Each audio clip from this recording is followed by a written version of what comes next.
Shalom, Bapak Ibu sekalian. Pada kesempatan ini sebenarnya saya sudah mempersiapkan sekitar 6 halaman untuk saya sampaikan. Ya. Namun seperti tadi saya katakan, saya hanya ingin menyimpulkan 3 hal.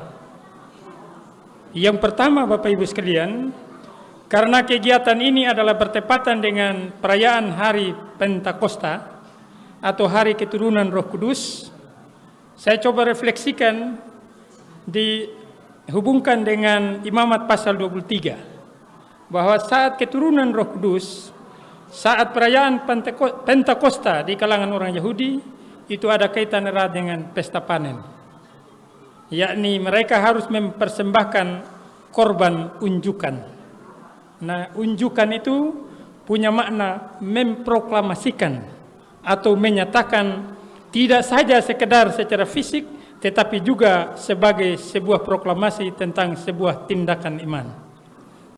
Karena itu bagi saya, tadi ketika pemberkatan Alkitab disertai dengan hasil panen, saya kira 2 hal yang digabungkan, ini juga menunjukkan bahwa ini adalah hulu hasil dari tim UBB atau tim penterjemahkan khususnya bagi warga Amarasi, dan karena itu mari kita pahami tindakan tadi bukan sekedar sebuah tindakan seremonial, tetapi sebuah tindakan iman, sebuah proklamasi iman. Hal yang kedua, Bapak Ibu sekalian, ketika kita hari ini meluncurkan Alkitab dalam bahasa Amarasi, saya ingin juga merefleksikan dari Kisah Para Rasul pasal 2 tentang mujizat yang terjadi pada saat Pentakosta atau keturunan Roh Kudus, yakni para murid orang-orang Galilea yang sebenarnya sekolah tidak betul.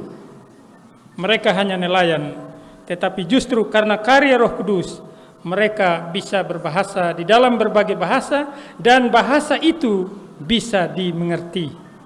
Dan menurut hemat saya, paling tidak ada 2 pesan dari bisanya atau mampunya para murid berbicara dalam berbagai bahasa, yakni yang pertama, menurut hemat saya, ini adalah sebuah tindakan pembebasan dari Roh Kudus dalam hubungan dengan bahasa.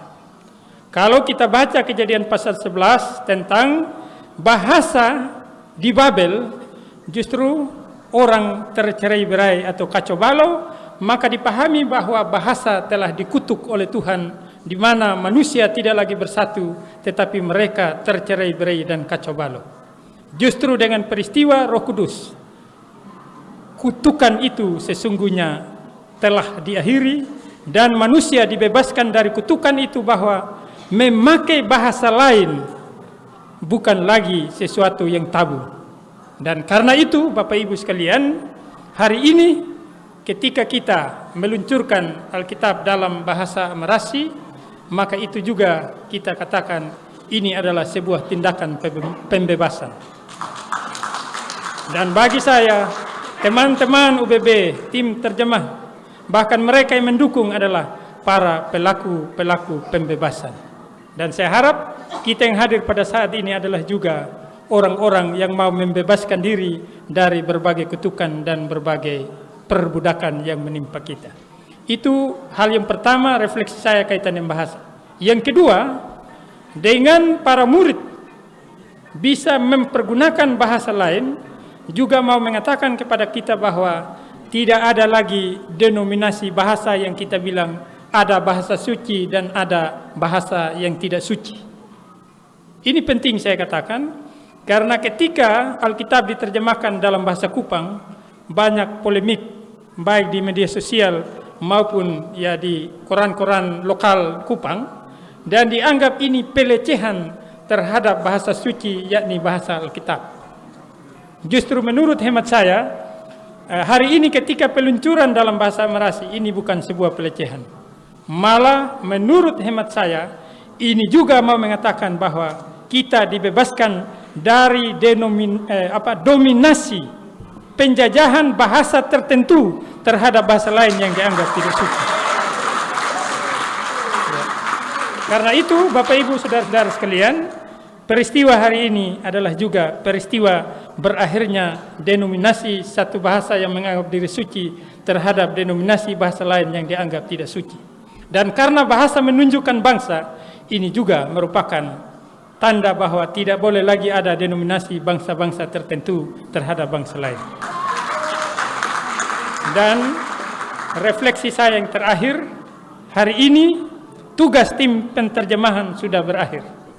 Tetapi bagi saya bukan akhir dari tanggung jawab kita, malah ini hari baru sebuah permulaan. Permulaan untuk apa? Saya hubungkan dengan nats pembimbing tadi, Kisah Rasul pasal 1 ayat 8, bahwa kita semua akan menjadi saksi. Berarti hari ini dengan diluncurkannya Alkitab dalam bahasa Amarasi, baik seluruh perjanjian baru maupun kitab Kejadian, maka hari ini kita diutus menjadi saksi pembebasan melalui karya Roh Kudus. Karena itu, mari seperti pesan dari Pak Camat tadi, mari kita gunakan ini. Peluncuran Alkitab ini bukan akhir dari semua usaha kita, tapi ini awal untuk kita menjadikan Injil sebagai bagian dari hidup kita, yakni Injil yang membawa pembebasan. Terima kasih kepada tim penterjemahan UBB, kepada gereja mitra dari Australia, dari Amerika, para sahabat yang datang menyaksikan peristiwa iman hari ini, dan kepada semua pihak yang telah mengambil bagian, khususnya Jemaat Meniel Koroto sebagai tuan rumah, Ibu KMK Amarasi Timur bersama teman-teman. Tuhan memberkati kita. Salam.